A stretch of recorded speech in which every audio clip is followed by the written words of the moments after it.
Kathy, are you there? I'm here. Kathy, how can we help you today?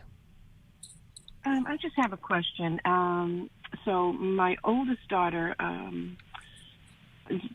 struggled with drug addiction for 10 years, and she was doing well, but last Christmas she passed away. Oh. And I know. So I guess what I struggle with is, do you believe that people with drug addictions go to heaven? My short answer is I don't know, because each situation and individual is different. Mm-hmm. But do I believe that people with drug addiction can go to heaven? My short answer to that is absolutely.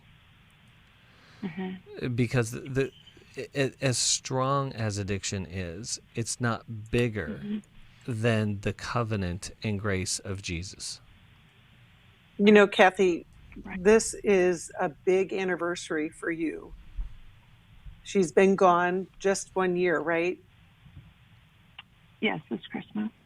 Right. And the first year after you lose someone is full of anniversaries.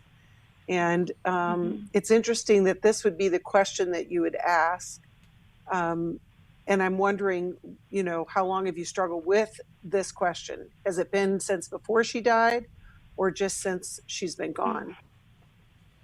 Well, my husband passed away 10 years ago, and she's my oldest of 8 children. And they're all raised Christian, and she was a worship singer. But after he died, she just started to take Percocets, and it went all the way to, you know, bad drugs. And I did the tough love. I did, you know, in Massachusetts, you can, you know, court order someone to get treatment. I did that 4 times. She just struggled, had low self-esteem. And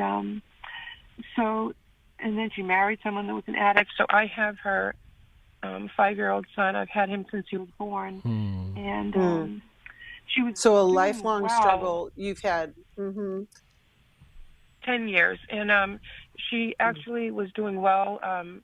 You know, she was on, you know, what they call maintenance, and which I was like, you can't be on that. You need to, you know, go. She went to a school of ministry last October, and when she came home, you know, she said, "Mom, I'm doing so good. God's helping me. You know, my name means victorious." You know, and so then when she went to sleep, unbeknownst to me, her doctor had given her some something to help her with anxiety, and you know, she didn't mean to do it because she was like, she came home to be with her son for Christmas, and we couldn't wake her up.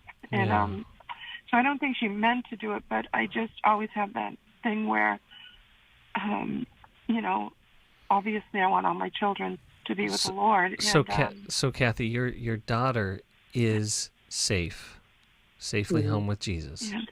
Yeah. I agree with that. But your daughter, I think, struggled with something that is we all tend to struggle with, and that is, how do we do grief? Yeah. How do we work and walk through the pain of losing something so near and dear to us? And unfortunately, grief can put us in a very vulnerable position to find coping mechanisms rather than caring mechanisms. So the coping is the medicator part of it that helps us survive the moment, but it won't help us work through the experience. In fact, it keeps us stuck.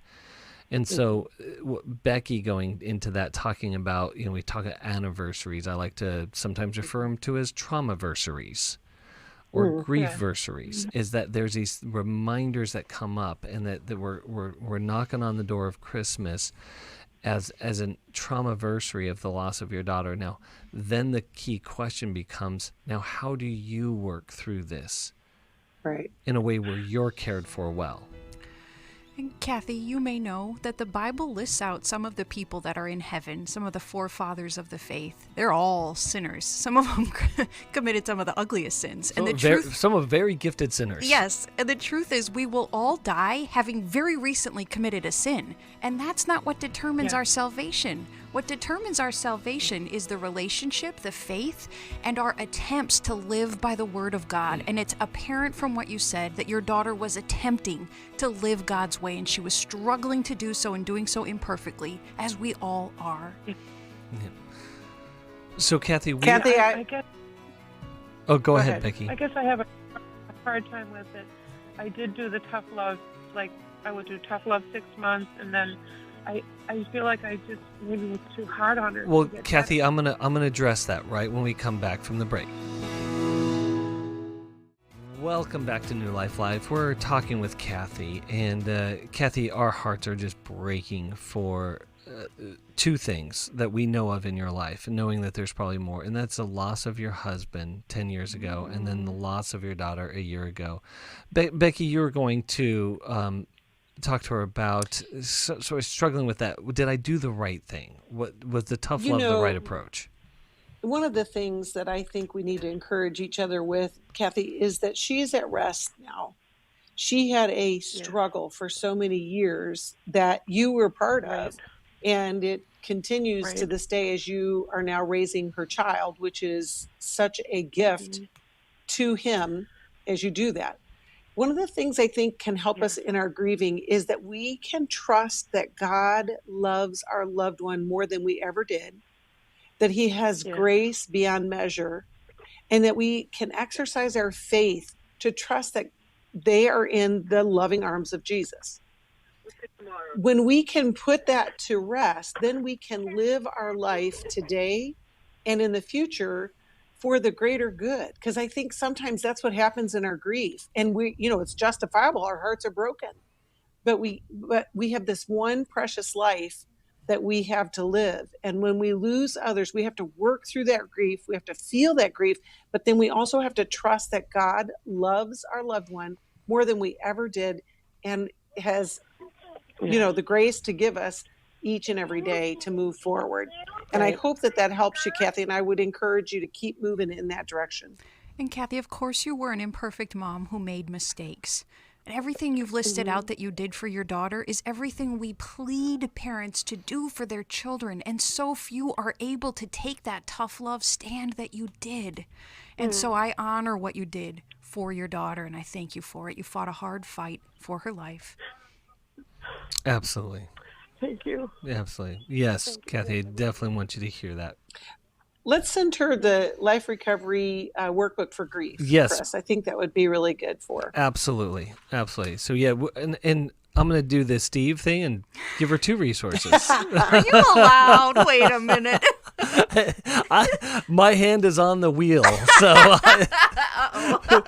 But no, I absolutely. We need the Life Recovery Grief Workbook. We also need the Emotional Freedom Workbook as well. Yeah. We're going to send both of you. And as Becky said, I recommend the Grief One to work through that first. And I think that'll be incredibly helpful. And Kathy, our prayers, our thoughts, our hearts are with you this Christmas. We pray for great, great comfort and care as you walk through this anniversary, and praying for the light and hope of Jesus' comfort for you and your family. So thank you for calling in today.